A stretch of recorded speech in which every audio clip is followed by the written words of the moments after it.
Hello everybody, and thank you for sharing your time with me. I'm sending this message through various different channels to reach my dear Russian friends and the Russian soldiers serving in Ukraine. I'm speaking to you today because there are things that are going on in the world that are being kept from you, terrible things that you should know about. But before I talk about the harsh realities, let me just tell you about the Russian who became my hero. In 1961, when I was 14 years old, a very good friend of mine invited me to come to Vienna and to watch the World Weightlifting Championships. I was in the audience when Yuri Petrovich Vlasov won the World Championship title, becoming the first human being to lift 200 kilograms over his head. And somehow a friend of mine got me backstage. All of a sudden, there I was, a 14-year-old boy, standing in front of the strongest man in the world. I couldn't believe it. He reached out to shake my hand. I still had a boy's hand. He had this powerful man's hand that swallowed mine. But he was kind, and he smiled at me. I will never forget that day. Never. I went home and I put his photo above my bed to inspire me when I started lifting weights. My father told me to take down that picture and to find a German or an Austrian hero. He got really angry, and we argued back and forth. He didn't like Russians because of his experience in the Second World War. You see, he was injured at Leningrad, where the Nazi army that he was part of did vicious harm to the great city and to its brave people. But I did not take the photograph down, no, because it didn't matter to me what flag Yuri Vlasov carried. My connections to Russia didn't stop there, by the way. Oh, it actually deepened when I traveled there with bodybuilding and for my movies and met all my Russian fans. And on one of those trips, I remember, I met Yuri Vlasov once again. It was in Moscow during the filming of Red Heat, which was the first American movie allowed to film in Red Square.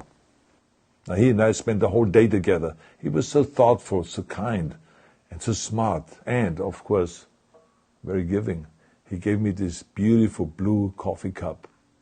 And ever since then, I've been drinking my coffee out of every morning. Now, the reason why I'm telling you all of those things is that ever since I was 14 years old, I've had nothing but affections and respect for the people of Russia. The strength and the heart of the Russian people have always inspired me. And that is why I hope that you will let me tell you the truth about the war in Ukraine and what is happening there. No one likes to hear something critical of the government, I understand that. But, as a longtime friend of the Russian people, I hope that you will hear what I have to say. And may I remind you that I speak with the same heartfelt concern as I spoke to the American people when there was an attempted insurrection on January 6th last year, when a wild crowd was storming the U.S. Capitol, trying to overthrow our government.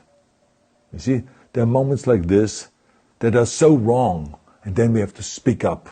And this is exactly the same with your government. I know that your government has told you that this is a war to denazify Ukraine. Denazify Ukraine? This is not true. Ukraine is a country with a Jewish president, I might add, whose father's 3 brothers were all murdered by the Nazis. You see, Ukraine did not start this war. Neither did nationalists or Nazis.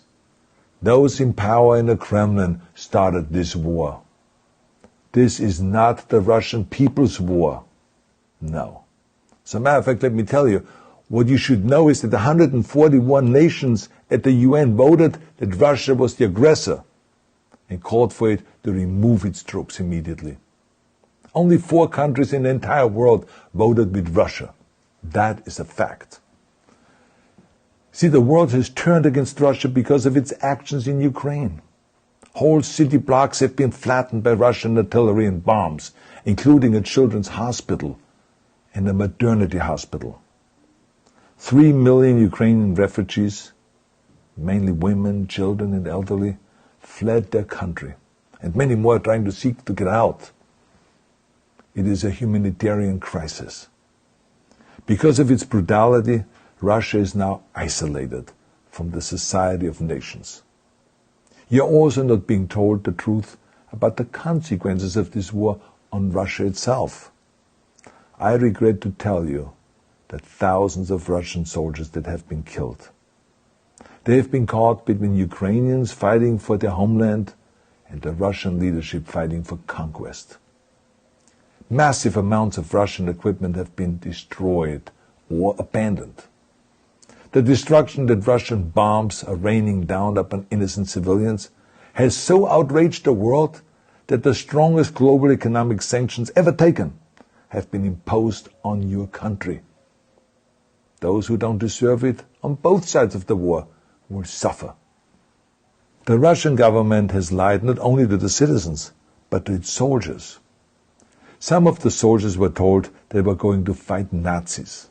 Some were told that the Ukrainian people would greet them like heroes, and some were told that they were simply going on exercise. They didn't even know that they were going into war. And some were told that they were there to protect ethnic Russians in Ukraine. None of this is true. The fact is that Russian soldiers have faced fierce resistance from the Ukrainians who want to protect their families and their country. When I see babies being pulled out of ruins, I think that I'm watching a documentary about the horrors of the Second World War, not the news of the day.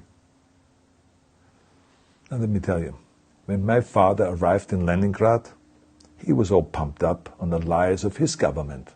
And when he left Leningrad, he was broken, physically and mentally. He lived the rest of his life in pain. Pain from a broken back, pain from the shrapnel that always reminded him of these terrible years, and pain from the guilt that he felt. To the Russian soldiers listening to this broadcast, you already know much of the truth that I've been speaking. You've seen it with your own eyes. I don't want you to be broken like my father. This is not the war to defend Russia that your grandfathers or your great-grandfathers fought. This is an illegal war. Your lives, your limbs, your futures are being sacrificed for a senseless war condemned by the entire world.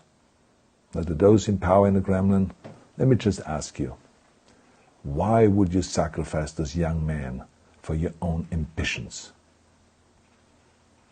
To the soldiers who are listening to this, remember that 11 million Russians have family connections to Ukraine. So every bullet you shoot a brother or a sister. Every bomb or every shell that falls is falling not on an enemy, but on a school, or a hospital, or a home. I know that the Russian people are not aware of such things are happening.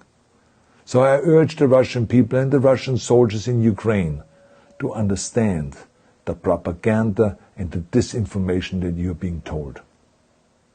I ask you to help me spread the truth. Let your fellow Russians know the human catastrophe that is happening in Ukraine. And to President Putin I say, you started this war. You're leading this war. You can stop this war. Now, let me close with a message to all of the Russians who have been protesting on the streets against the invasion of Ukraine. The world has seen your bravery. We know that you have suffered the consequences of your courage. You have been arrested, you have been jailed, and you have been beaten. You are my new heroes. You have the strength of Yuri Petrovich Vlasov. You have the true heart of Russia. My dear Russian friends, may God bless you all.